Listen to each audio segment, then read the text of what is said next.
In my right hand, a hammer. And I guess one of the reasons we got here today was because of a gentleman named Galileo a long time ago who made a rather significant discovery about falling objects in gravity fields. And we thought that where would be a better place to confirm his findings than on the moon. And so we thought we'd try it here for you. The feather happens to be appropriately a falcon feather for our falcon. And I'll drop the two of them here, and hopefully they'll hit the ground at the same time. How about that? Hi students, इस lecture में हम article 3.5.1 free fall motion के बारे में बात करेंगे।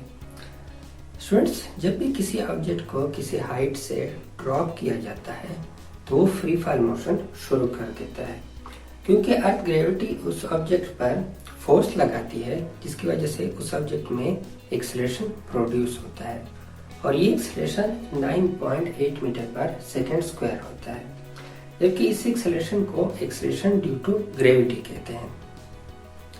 इसका मतलब है स्टूडेंट्स कि फ्री फॉल मोशन के दौरान ऑब्जेक्ट की वेलोसिटी में कांस्टेंट इंक्रीज आता है, और ये इंक्रीज 9.8 मीटर पर सेकेंड होता है, यानी कि हर सेकेंड गुजरने के साथ साथ ऑब्जेक्ट की वेलोसिटी बढ़ती जाती है 9.8 मीटर पर सेकेंड के हिसाब से।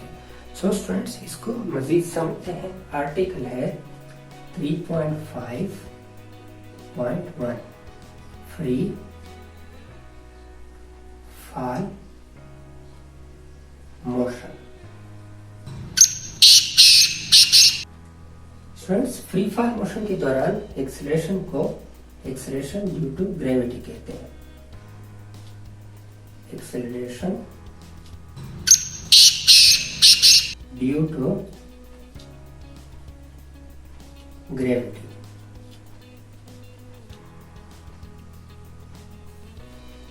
और students, acceleration due to gravity को स्मॉल g से रिप्रेजेंट किया जाता है, जबकि इसकी वैल्यू होती है 9.8 मीटर पर second square. Students, acceleration due to gravity को समझने के लिए फर्ज करें कि एक हाइट है h, और इस हाइट h से एक ऑब्जेक्ट को ड्रॉप किया जाता है। सो स्टूडेंट्स, जब ये ऑब्जेक्ट ग्राउंड की तरफ मूव करता है तो इसकी मोशन कुछ इस तरह होती है कि जैसे ही पहला सेकंड गुजरता है, सेकंड 1, इस सेकंड 1 के दौरान इस ऑब्जेक्ट की वेलोसिटी 0 से 9.8 मीटर पर सेकंड को पहुंच जाती है, यानी कि ऑब्जेक्ट की वेलोसिटी 0 से इंक्रीज करके 9.8 मीटर पर सेकंड हो जाती है। अब स्टूडेंट्स, टाइम गुजरने के साथ साथ इस ऑब्जेक्ट की वेलोसिटी बढ़ती जाती है, और जैसे ही दूसरा सेकंड गुजरता है, सो दूसरे सेकंड के दौरान सेकंड 2 के दौरान स्टूडेंट्स इसकी वेलोसिटी बढ़कर 19.6 मीटर पर सेकंड हो जाती है, यानी कि 9.8 मीटर पर सेकंड में मजीद 9.8 मीटर पर सेकंड का इजाफा हो जाता है। अब स्टूडेंट्स, जैसा ही थर्ड सेकंड गुजरता है, थर्ड सेकंड के दौरान उस ऑब्जेक्ट की वेलोसिटी पहुंच जाती है 29.4 मीटर पर second in third second. So students, इसका मतलब है कि 19.6 मीटर पर सेकंड की वेलोसिटी में मजीद 9.8 मीटर का पर सेकंड का इंक्रीज हो गया, और वेलोसिटी 29.4 मीटर पर सेकंड हो गई। इसका मतलब है स्टूडेंट्स कि टाइम गुजरने के साथ साथ फ्री फॉल मोशन में ऑब्जेक्ट की वेलोसिटी इंक्रीज करती जाती है जब तक कि वो ऑब्जेक्ट ग्राउंड तक ना पहुंच जाए, और ये इंक्रीजिंग वेलोसिटी 9.8 मीटर पर सेकंड होती है। इसका मतलब है स्टूडेंट्स कि फ्री फॉल मोशन के दौरान ऑब्जेक्ट की एक्सेलरेशन कांस्टेंट होती है, क्योंकि उसकी वेलोसिटी कांस्टेंटली इंक्रीज करती है या यूनिफॉर्मली इंक्रीज करती है। कांस्टेंटली और यूनिफॉर्मली का एक ही मतलब है। सो इसका मतलब है कि ये कांस्टेंट एक्सेलरेशन जो होगी वो पहले सेकंड में भी 9.8 मीटर पर सेकंड स्क्वायर होगी और दूसरे सेकंड में भी 9.8 मीटर पर सेकंड स्क्वायर होगी और तीसरे सेकंड में भी 9.8 मीटर पर सेकंड स्क्वायर होगी। इसका मतलब है कि ग्राउंड तक पहुंचते पहुंचते इसकी एक्सेलरेशन कांस्टेंट ही रहेगी 9.8 मीटर पर सेकंड स्क्वायर, जबकि इसकी वेलोसिटी में इंक्रीज आता जाएगा 9.8 मीटर पर सेकंड का। सो स्टूडेंट्स, इस आर्टिकल के लास्ट में एक सेंटेंस लिखा है, in the absence of air lighter and heavier object fall with same acceleration. यानी कि अगर हवा की गैर मौजूदगी हो, हवा मौजूद ना हो और किसी भी हैवी ऑब्जेक्ट फर्ज करें बॉल और लाइटर ऑब्जेक्ट फर्ज करें पर को एक ही टाइम में ड्रॉप किया जाए तो वो एक ही वक्त में जमीन पर पहुंचेंगे। यानी कि लाइटर ऑब्जेक्ट और हैवियर ऑब्जेक्ट दोनों की एक्सेलरेशन 9.8 मीटर पर सेकंड होगी, दोनों की एक्सेलरेशन एक जैसी होगी और दोनों की वेलोसिटी में भी एक जैसा इंक्रीज आता जाएगा। लेकिन स्टूडेंट्स, आम रूटीन में हमने मुशाहिदा किया है कि बॉल पहले पहुंच जाता है जबकि पर आहिस्ता से जमीन की तरफ पहुंचता है। इसकी वजह एयर ड्रैग होती है, यानी कि एयर रेजिस्टेंस की वजह से पर की वेलोसिटी या उसकी एक्सेलरेशन 9.8 मीटर पर सेकंड स्क्वायर नहीं होती, यानी कि पर फ्री फॉल मोशन नहीं करता बल्कि वो कॉन्स्ट्रेंड मोशन करता है।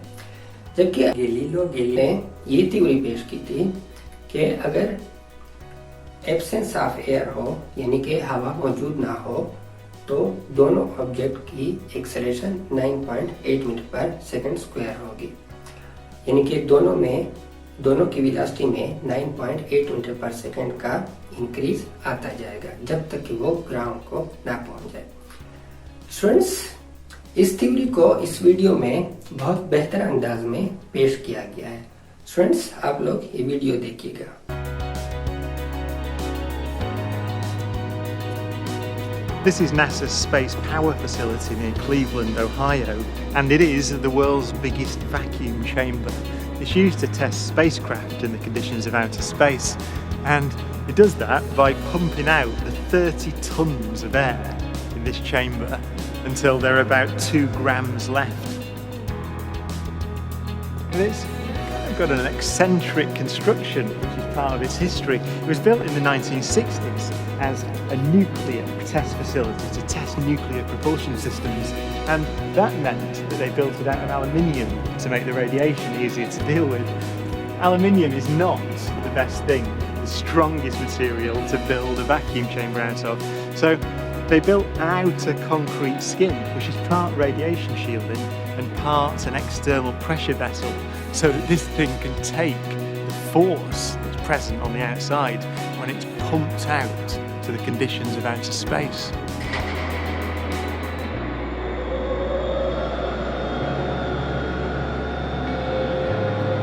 Galileo's experiment was simple. He took a heavy object and a light one and dropped them at the same time to see which fell fastest.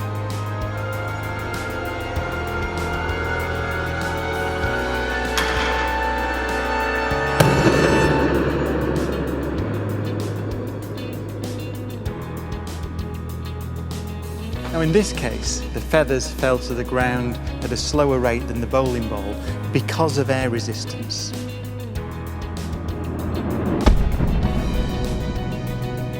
So in order to see the true nature of gravity, we have to remove the air.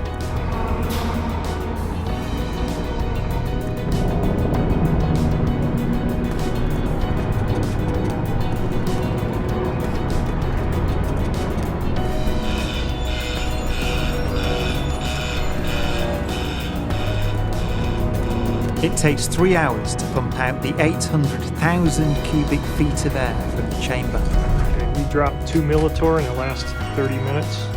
But once it's complete, there's a near perfect vacuum inside. 6104 manual, 10% open. Station 1, go for drop. PCV 30-1, pressure set point at 240 psi. We are go for drop. 10, 9, 8, 7, 6, 5, 4. Cameras on. 2, 1. Release.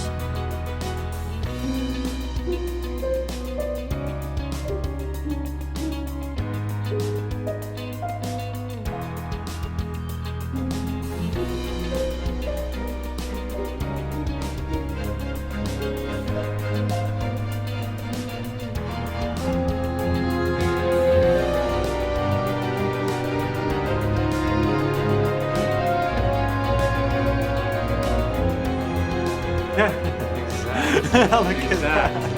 They came down exactly the same. Wow. Look. Look how they hit right there. Exactly. Back on the side. Exactly the same. Feathers don't move, nothing. Look at that. That's just brilliant.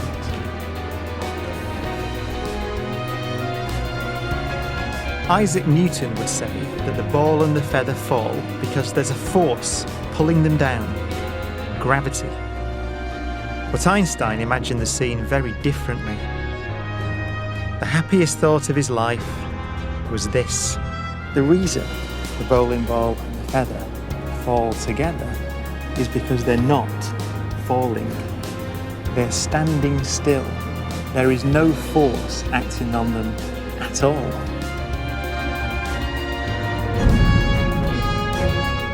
He reasoned that if you couldn't see the background, there'd be no way of knowing that the ball and the feathers were being accelerated towards the earth. So he concluded they weren't. Students, उम्मीद है कि video देखने के बाद आप लोग free fall motion को बेहतर अंदाज में समझ गए होंगे और आप लोगों को गैलीलियो गैलीली की थ्योरी भी बेहतर अंदाज में डिमोन्स्ट्रेट करके बता दी गई है इस वीडियो में। सो स्टूडेंट्स, नेक्स्ट लेक्चर में हम article 3.6 Newton laws of motion के बारे में बात करेंगे। तब तक स्टूडेंट्स आप लोग फ्री फॉल मोशन के आर्टिकल को स्टडी कर लें। अभी तक के लिए इतना ही।